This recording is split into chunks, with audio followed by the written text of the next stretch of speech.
I'm Darian. I'm Elena, and this is our podcast, Step into Success, where we give you an inside look at how people are currently creating success in their respective fields. Our mission is to bring you into the trenches for an inside view and hopefully give some inspiration and knowledge as you work towards success in your own way. All right, so guest tonight is one of my dear friends, Trevor Deussen, coming from San Francisco, California. And really, if you want to learn anything about blogging, journaling, photography, traveling, Trevor's been a huge inspiration to me. He's definitely got a lot of knowledge. So I want to give Trevor just a chance to quickly introduce himself, and then we're going to jump into this discussion, and excited for it.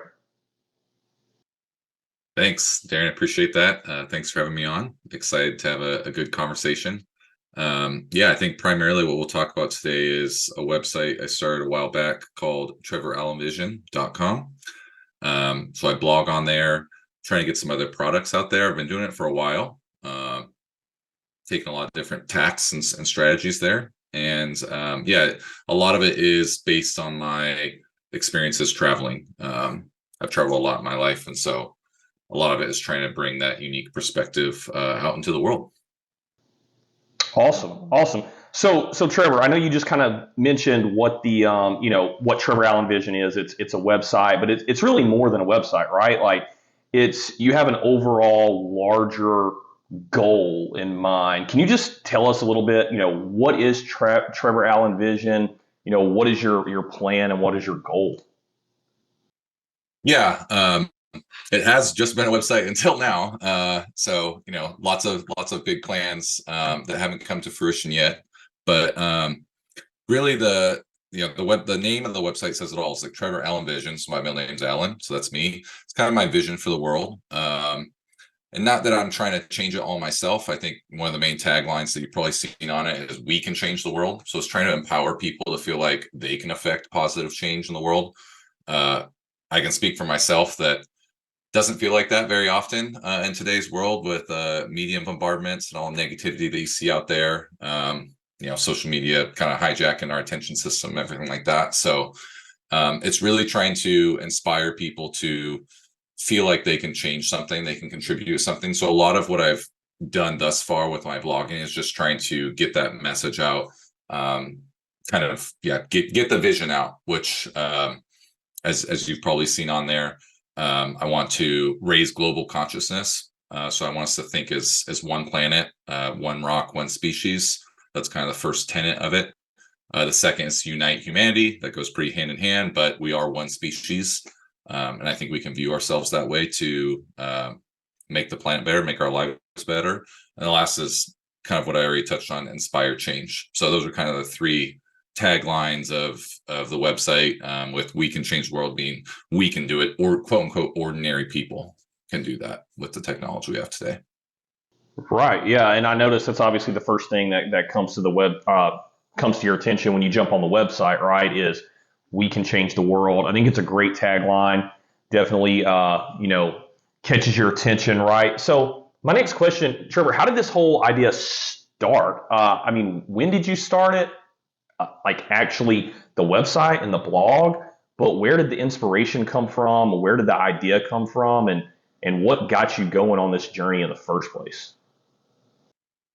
Yeah, that's I should know that off the top of my head. I think I officially started the website back in 2018. And started blogging pretty consistently after that. And it was actually when I was doing a around the world trip that I realized I had the time. So I'd quit my day job and I was just blogging, traveling.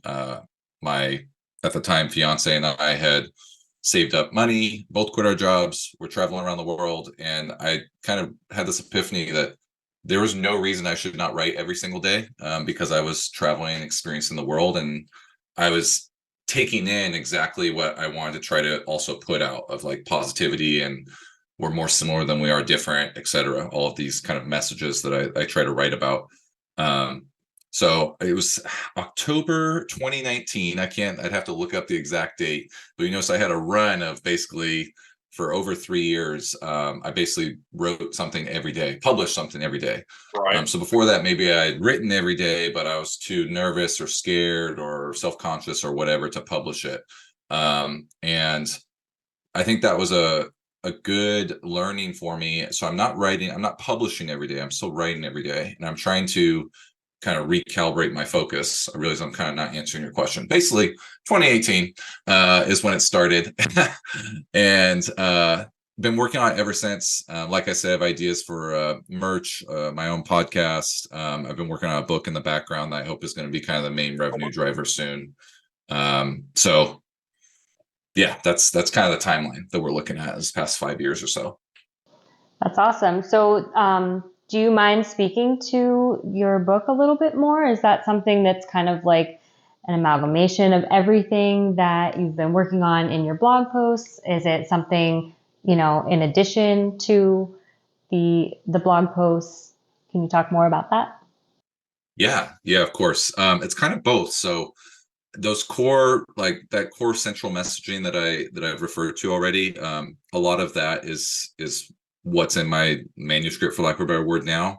So it kind of expands on that, and it's called Paradigms, and it's basically about how important paradigms are and how we see the world, how our perspectives influence basically our livelihood, our experience in life. So that's kind of the main theme of the book. It does touch on those three things about thinking as one planet, one species, and like inspiring change together.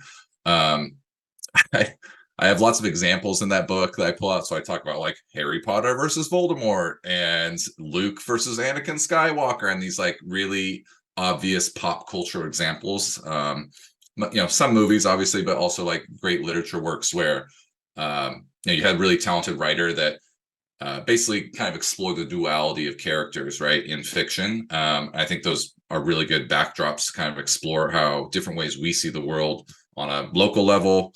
As a country, most people are pretty nationalistic still and think of like their identity, their country is a big part of that. So yeah, that's the book kind of supplements a lot of what I've talked about.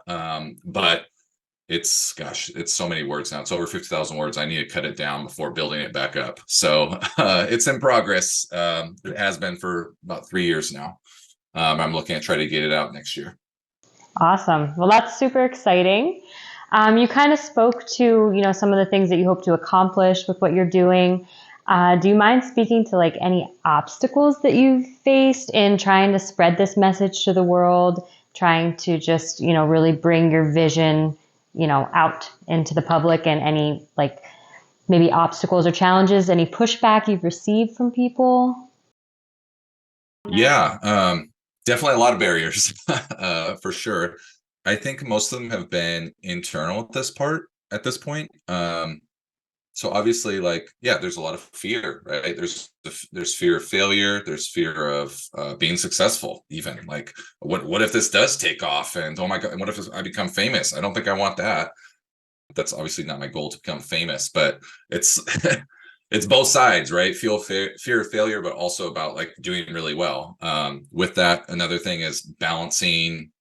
I still have an everyday job right now, so it's balancing like my time and my energy with that of, okay, I'm 35 years old. Am I going to pursue this world and product management that I'm in now, and education, which is something I'm very passionate about?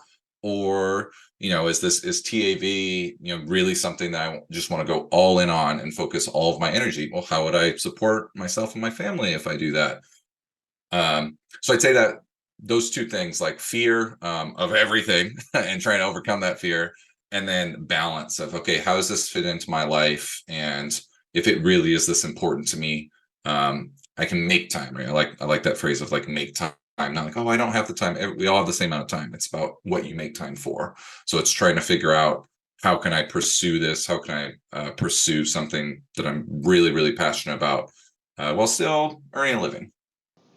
Yeah, that's that's interesting. And Elena, that was a really good question, because I was actually going to say, Trevor, let's take a step back, before you ask that question, because I think you hit on something that probably a lot of people struggle with when they're getting started. So when we ask, how did this start? When did this start and all that? And you mentioned in there that you had these fears and everything. Did you have a fear of the content that you put out, that people wouldn't like it, that they wouldn't find it insightful, that they would like reject it, or it would land on them like differently than you intended it? What was like, I guess, speaking of those fears of putting your content out, because I imagine writing, like you put your heart into that, right? So what was that fear like, and how did you finally just say, you know what, I'm going to just do it and put it out there? Because I feel like that's something a lot of people probably would,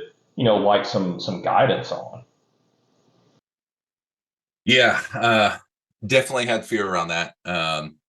Guidance, man, I don't know. I think you just got to figure out what works for each person. What works for you. I definitely had a lot of anxiety about publishing, and my photography too. Like, I still have anxiety about both, but especially my photography, because I feel I still have a lot to learn technically, like from behind the camera. I feel like I have some good instincts. I've learned a lot already, but there's still a lot more to learn, especially with photography, which I haven't been doing as long. I've only been doing that for 5, 6, 7 years. I've been writing my whole life, so definitely had that fear of putting it out there.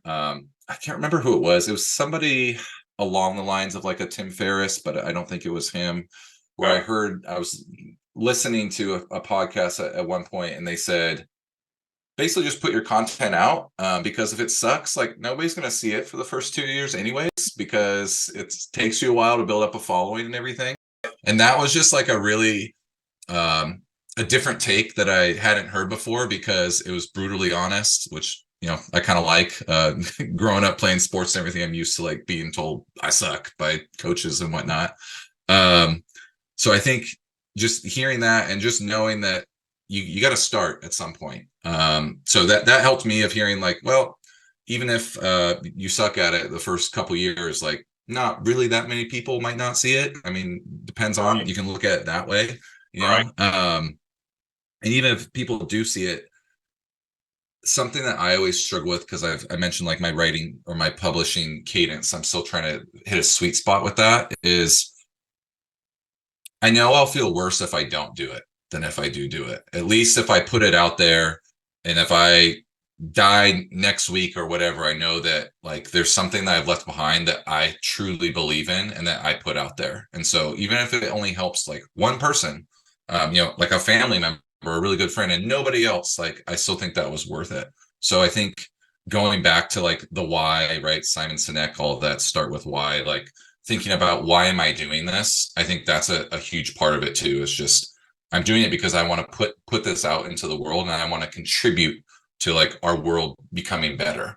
And if I don't do this, like, yeah, I guess I could be like nice to passerbys on the street or whatever and still do good in the world that way. But I feel like this is like a lever, a fulcrum, in which I can do it more at scale.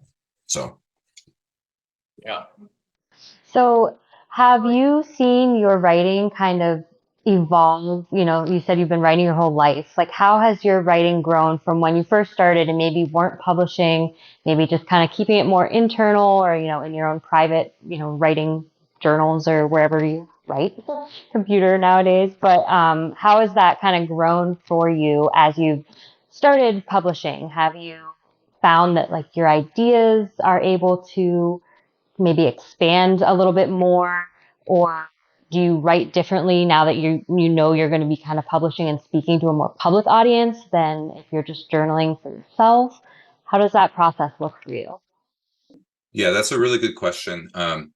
It's definitely something I think about, and when I reflect back, I think my writing has definitely ebbed and flowed, right? It's shifted. I used to do, for like almost a year, I was doing like couplets. I was doing 3 couplets for a blog post. And it wasn't like poetic in a sense, they weren't rhyming or anything, but they did have, I did focus on like the diction and the rhythm of the writing to be short and sweet and super consumable by whoever's reading it. So I don't do that anymore. I might return to it, but that was like one example of an exploration that I was doing for a while, and it challenged me. I've always been super wordy. I've been told that my whole life by anybody who's read my writing. So um, I do think that is part of my voice as a writer. And again, that has kind of evolved and shifted over time, but I still think I have a strong voice, and some of that is being wordy. However, especially the past year or so, I really focus on less is more, and how can I eliminate words? How can I take the fluff out, right? Like what is the core of what I'm trying to communicate? This is kind of nerdy out right, but like getting more into active voice than passive, and just being shorter sentences and basic things like that is very different how I used to write 2 years ago, 3 years ago. So I'm not sure if I'm answering your question. I've definitely noticed like changes in my writing over time. And I think there will always be changes. I think if it's something you do, just like speaking, our mannerisms, shift over time, what have you. Our perspectives change. So I think writing should always change, and something that's always going to be introspective in a way. Yeah, cool. That's a great point. So, Trevor, I know that you love education. You already mentioned it. You do a lot of writing. How important do you think writing is for like as like humans in general, and also our society? To add into that question, I know your wife is a teacher. Do they, are they teaching journaling to children at a young age? Do you think they should be? Where is the state of journaling in our society? Do you think it's like a lost art, or do you think it is still prevalent? Ooh, how much time we got? Um, for me personally, I've always felt that I communicate better in writing, and I don't think that's true for everyone. But for me, growing up in like grade school, I always felt more confident in being able to express myself in writing. That sounds kind of weird, right? Because you talk every day, but you can plan out what you're going to say. You can really think about it. You can marshal arguments. You can, in a way, express more because I don't because you have that time and you're not. Your voice, like your writing voice, is impacting how your message is being communicated, but your facial expressions aren't there, and your body language, and these other cues that we subconsciously just kind of pick up and override a lot of times with the actual words people are saying. So yeah, writing has I think long form writing and just writing in general, I think is very important to critical thinking. I think it's really important to think deeply about something and think about how to persuade somebody about something, how to argue something. So I think that is really important. I think it's the Wild West now, man, with technology and like AI coming out, and even just like audio, like recording how a lot of people like interact with like Siri more than actually like writing a note on their phone, right? That's like a more recent shift of like what Alexa, Siri, whatever you want to call it, is different than before that, where we weren't writing on our phones.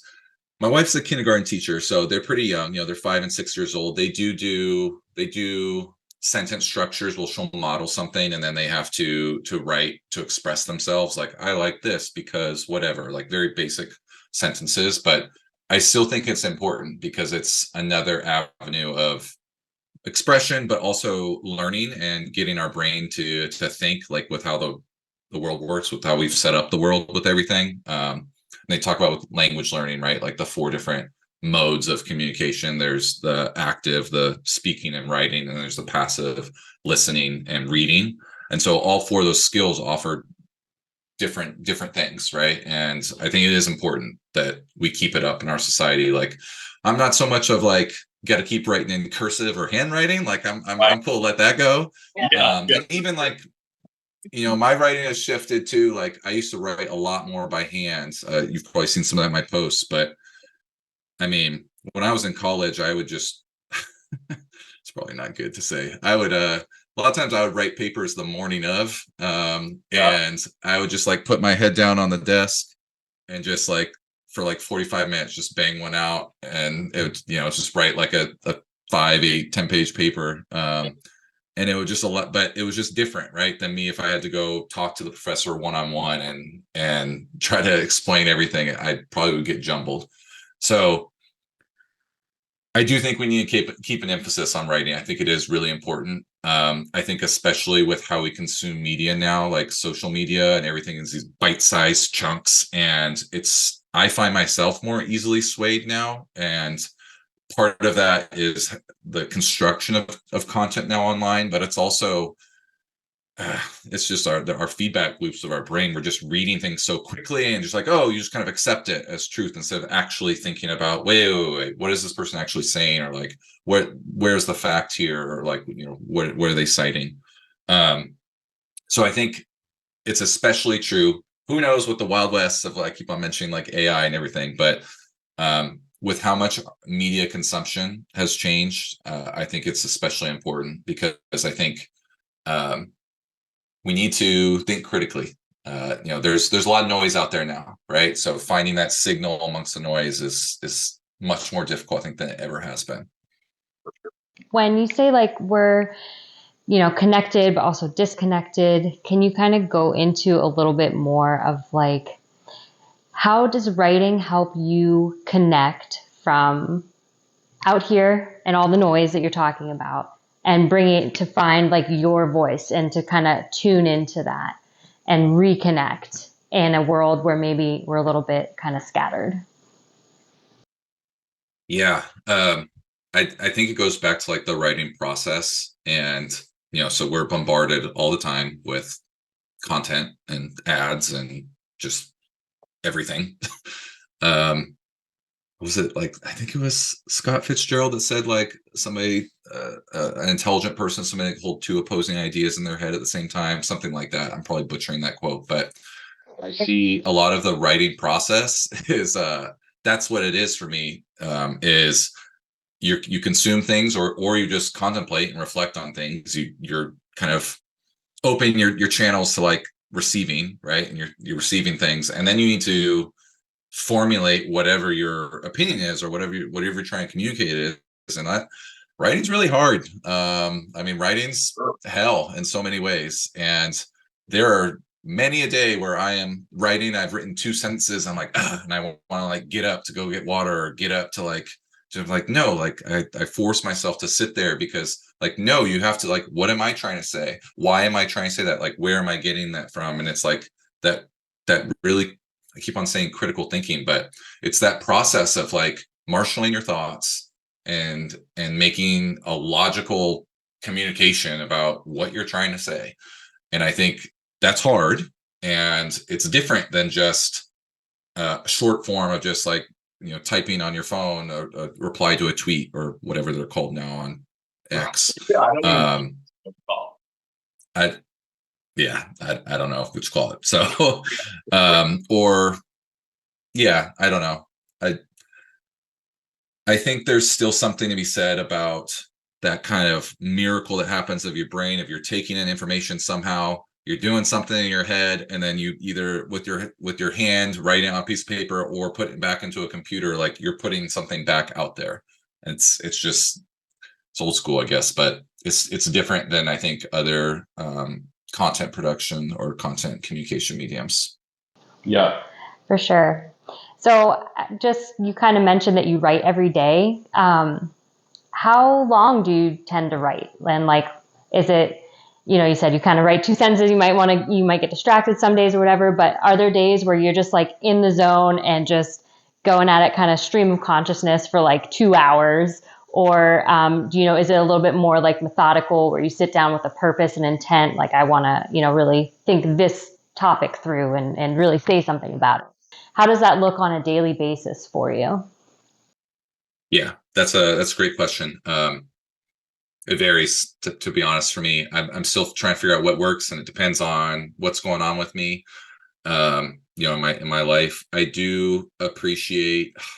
Okay, I can't remember who said this. It might have been Stephen King. Was like, you can't just wait for brilliance to come. You have to treat it of like, if writing is important to you, if you're trying to create like a larger work, like a book, like you got to sit down and do it every day. You can't just like, oh, I'll wait for when the muse hits me, and that might be Thursday. Of like, no, you got to sit down with purpose each day of like, okay, I want to write something.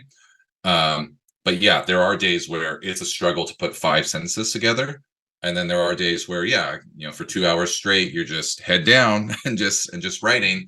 Now, 75% might be crap later, but that's what the editing process is for. Sometimes it's helpful just to get it out and things line up to get it out. I like writing in the morning. I'm like more of a morning person. And so I like that one because I think I just think clearer just on my circadian rhythm, but also there's less chance of things getting in your way. What I mean is like information. So it's really easy if you don't write until like noon each day. Well, have you checked the news that day? Have you been on social media? Like, have you talked to people? Have you like read stuff online? Like, how much have you consumed already?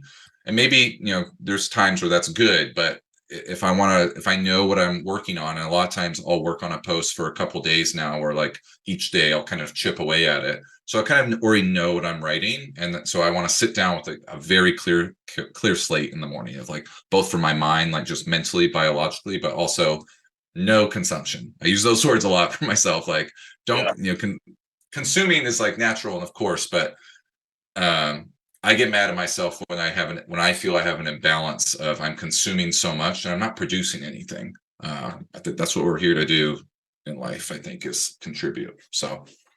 Yeah, that's a really interesting perspective about kind of just like that dichotomy of just existence is, how much are you taking in versus how much are you putting out? And I think that kind of speaks to your vision of, just trying to really put out some good into the world and, maybe counteract a little bit of just the world consuming all the time. So very cool. Very cool to hear that. Yeah, and I like what you said about you have to just kind of make things happen rather than waiting for the inspiration all the time. Funny story, actually. So Trevor actually taught me something several years ago. It's kind of random, but it kind of fits in. But the point is, if you got to eat a frog, you got to do it like first thing in the morning, right? Like it's got to be like the first thing you do. So, anyways, but It's Mark Twain right there. yeah, man, that's always stuck with me. But anyway, so as far as some of your writing particularly goes, so I am a consumer of your content. I love Trevor Allen Vision. Everybody, you got to make sure to check it out. We're going to get into photography in a bit too. Some of the most gorgeous pictures ever. But just to dive into kind of your thought process and a little bit of like your creativity, you got a couple posts that I found really interesting that I just wanted to ask you to elaborate on if you don't mind. One of them is phones can save the world. Can you tell me what was that post like? Can you talk more about that post and what that meant? And Yeah. I have noticed a change in my behavior, my day-to-day behavior since owning a cell phone, a smartphone. I should clarify there, a smartphone, which is every phone now. I think I tell in the post the first time I got a smartphone was the iPhone 5 when I was living in Beijing, and I don't even, it was required by our company a little bit later. I don't know if you remember that, but this was before then. It was just, okay, everybody has this smartphone thing. Like, I got to get in on this type of thing. And it was more of just, the marketing back then was like, look at all these things your phone can do. And it's so amazing. And that was back, I think they had the apps commercials, right? Like there's an app for that and all that stuff. right. And I remember reflecting that my behavior had shifted. I used to journal a lot more in a physical little book. I used to carry around like a little tiny notebook, both when I was living at home after I graduated school, when I lived in South Africa, and then also when I lived in China and Beijing. I would carry that around, and it was a journal in a sense, but it was just a way for me to kind of express just my mood, my thoughts, anything. Like I remember I would take, the largest subway network in the world, Beijing, like riding the subway around the city, going to work, whatever.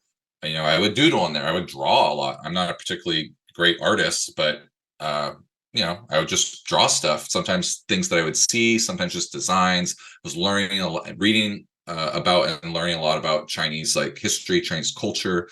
And so I would draw like dragons and stuff and just in my book, and I would Also write things, just things that I was thinking about, things that I was feeling, and can I definitively say, oh, that was healthier, that was better, quote unquote? Maybe not. Like, I don't know. I just know that was slowly, I wouldn't actually, not even really slowly, it was pretty quickly replaced by just my device. And then I would start to, um, write on there.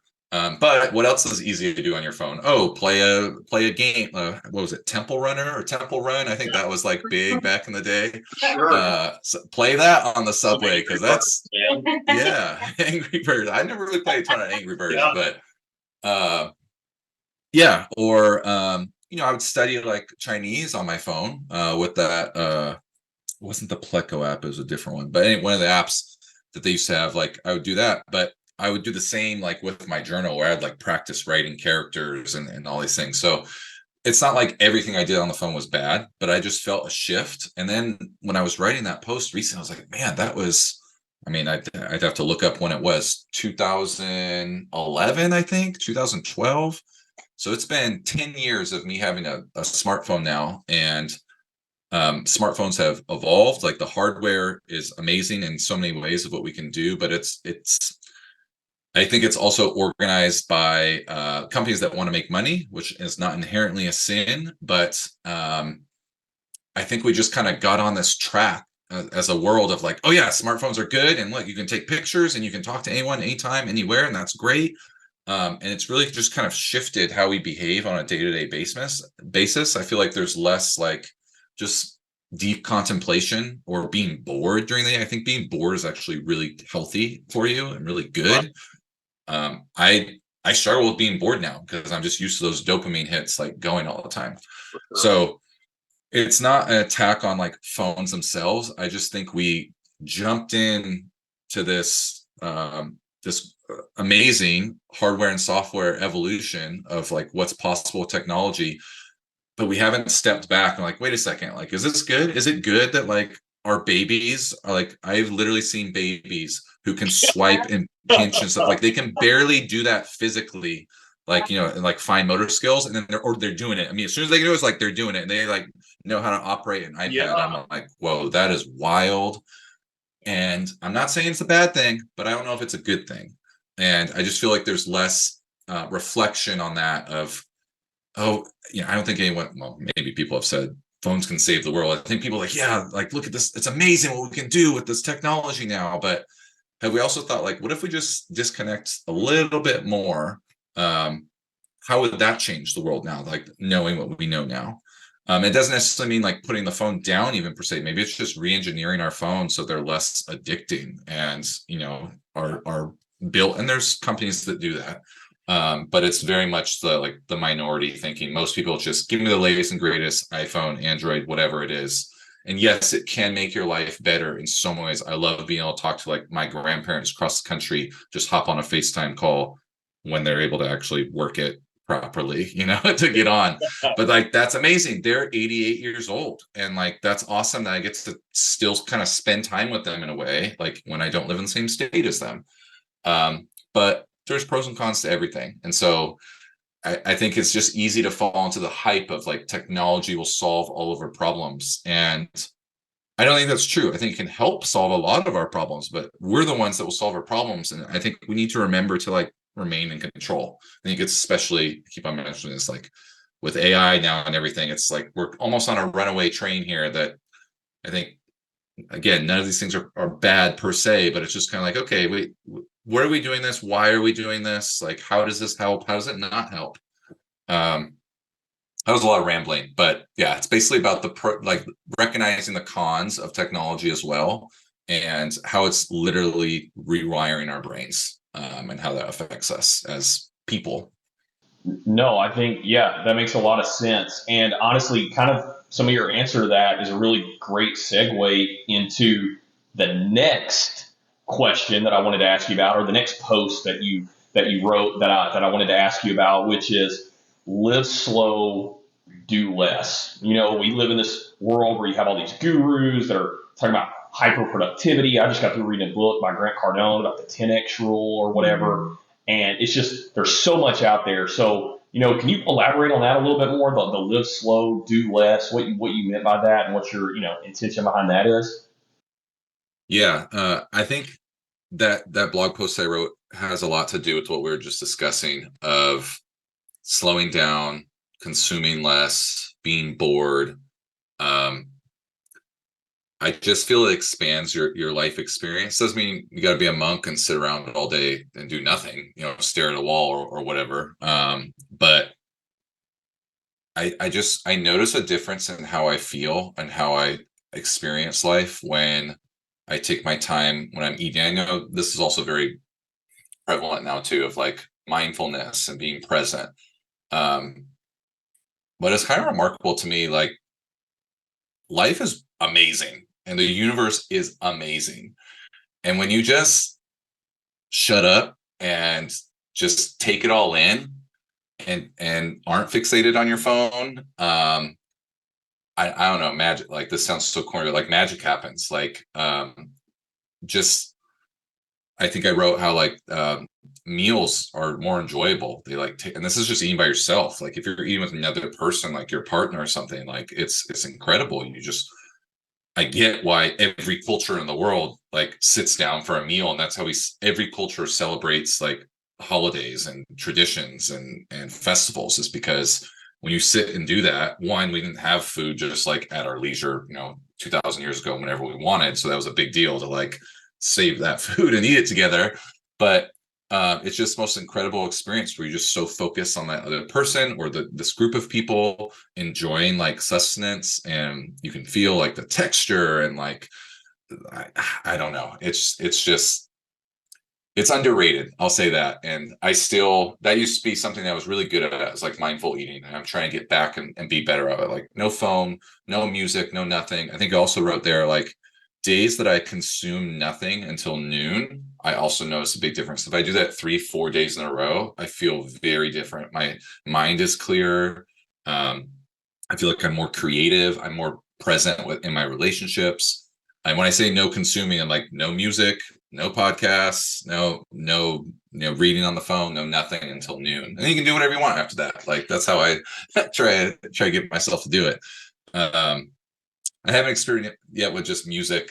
Like I think music is different than something like a podcast or like reading an article on something. But I've realized that kind of goes with like living slow, and it's almost like this physics thing where time just passes by differently, and you get more of your day when you're living slowly.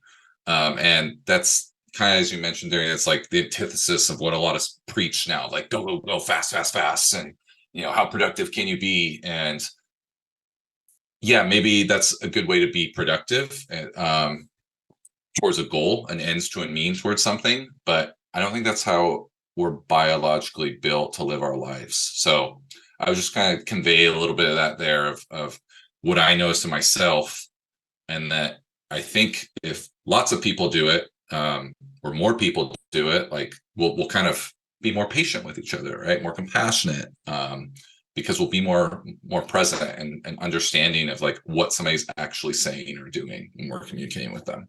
So Yeah. Yeah, that's interesting. It almost is like, you'd kind of said time passes slower. I wonder if people could actually be achieving more because with that slowed down time, it's more intentional. Would you say that that's kind of like your experience with that slowing down? It's kind of funny. I've actually also recently been revisiting that like mindful eating, and it does make such a difference. Even just like being present with your food, that's your nourishment, and just being intentional about nourishing your body.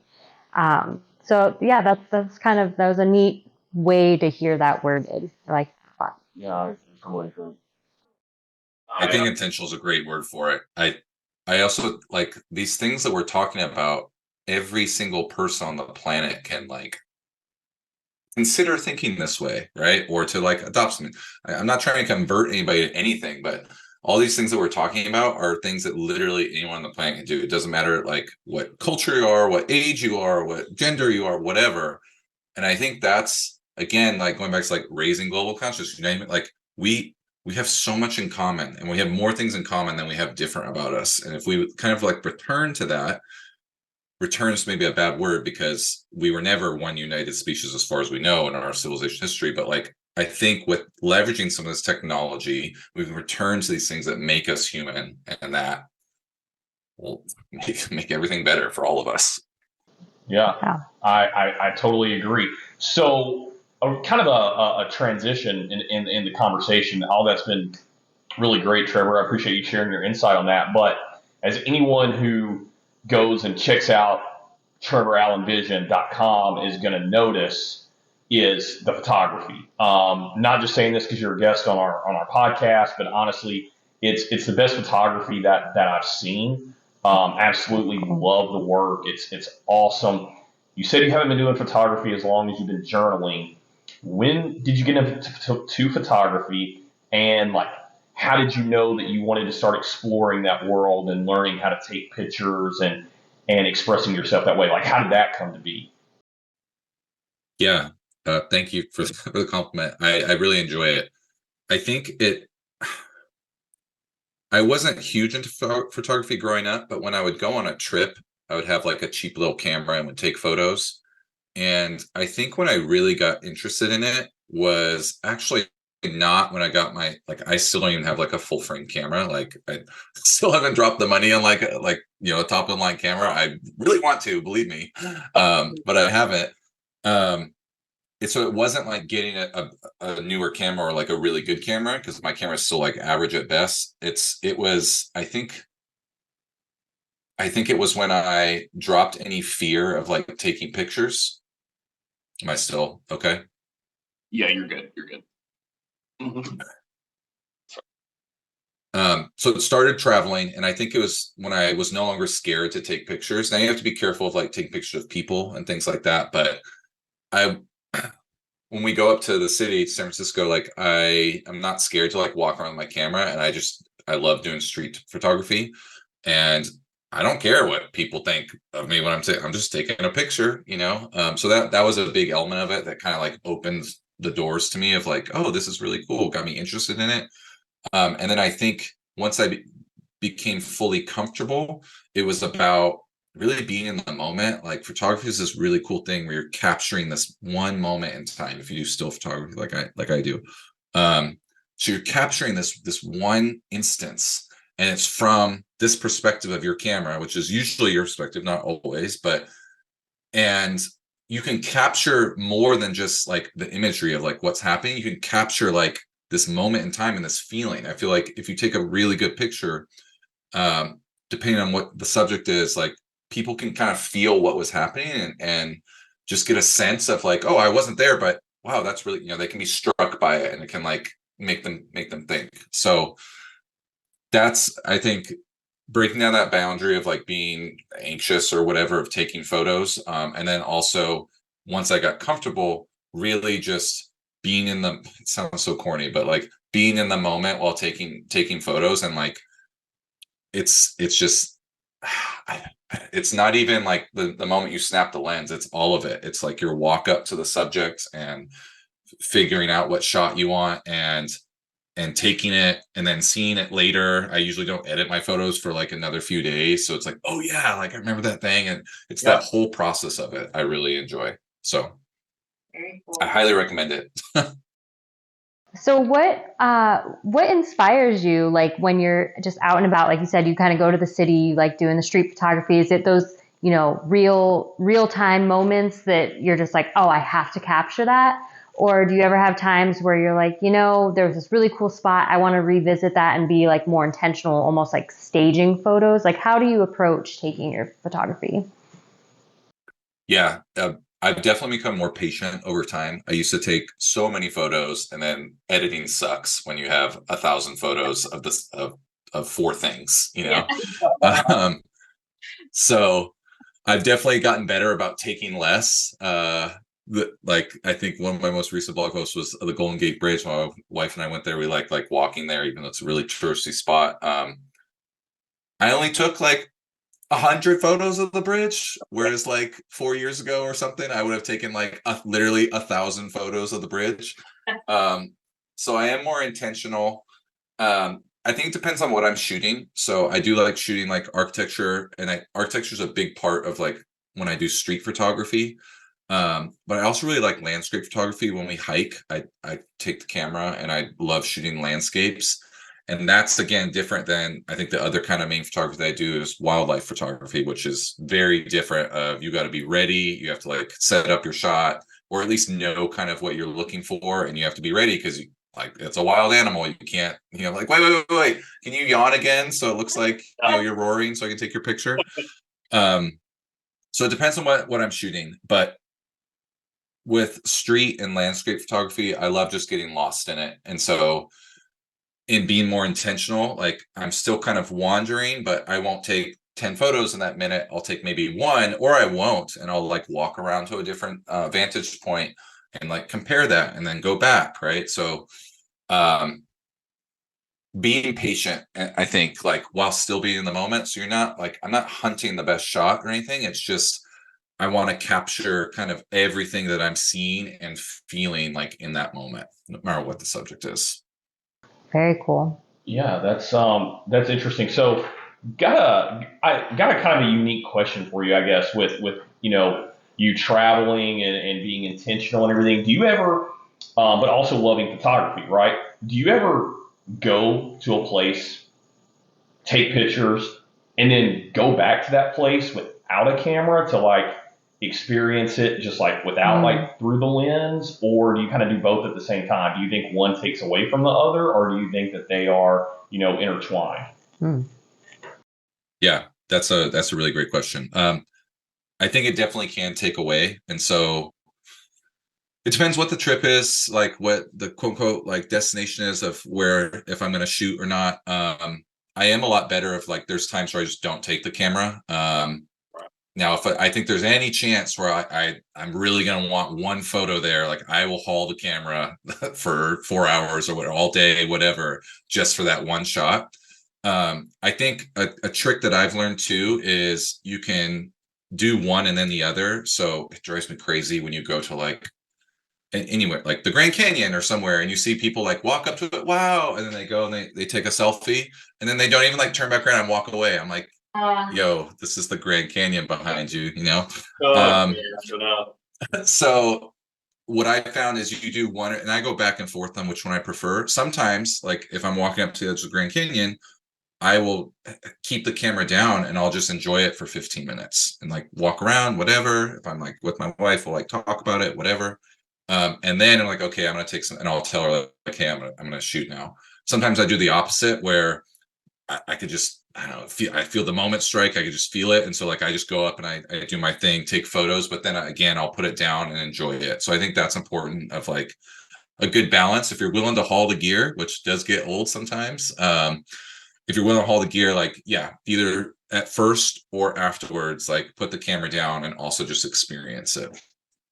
But I think what I was saying about like being in the moment while shooting, that does negate some of it, where I'm not just hunting for a photo. I'm enjoying the whole thing. So there's balance to it. Yeah, that's makes total sense to me. Do you have some favorite spots that you've taken some of your most beloved photography? Is there like a spot that stands out for you? The world's this. I mean, that's another tagline I use. Like, it's one big, beautiful, amazing world. There's not a particular like city or even like country really that comes to mind. Like it's all different. It depends on what you like. Yeah, I don't have a lot of the top of the line gear. Like I don't have like really big zooms or anything to do some of the wildlife photography that I'd like. So like I feel pretty limited technically on what I can do with wildlife. But when you, I think in order to do good wildlife photography, you have to like sit with the animal or animals and like be with them. And so I really do enjoy that part of the wildlife photography. It's like, yeah, I might have to take a bunch of shots to get like what I like with the backdrop or whatever, but during that whole time you're just enjoying with them. and that's kind of like how we gravitate on our trips, is more like wildlife, nature, getting outside. So I'd probably say that, but I love shooting anywhere. I'll shoot anywhere. Yeah, I think that's awesome. So Trevor, let me ask you this real quick. So obviously you travel a lot, have traveled a lot. I met you when you were living overseas in China.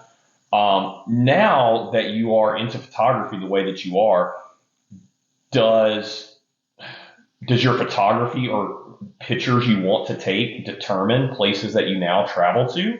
Do you pick places that you want to travel just for the photo ops as well? Is that part of it? How you determine where you want to travel? To be honest, not really. I don't think.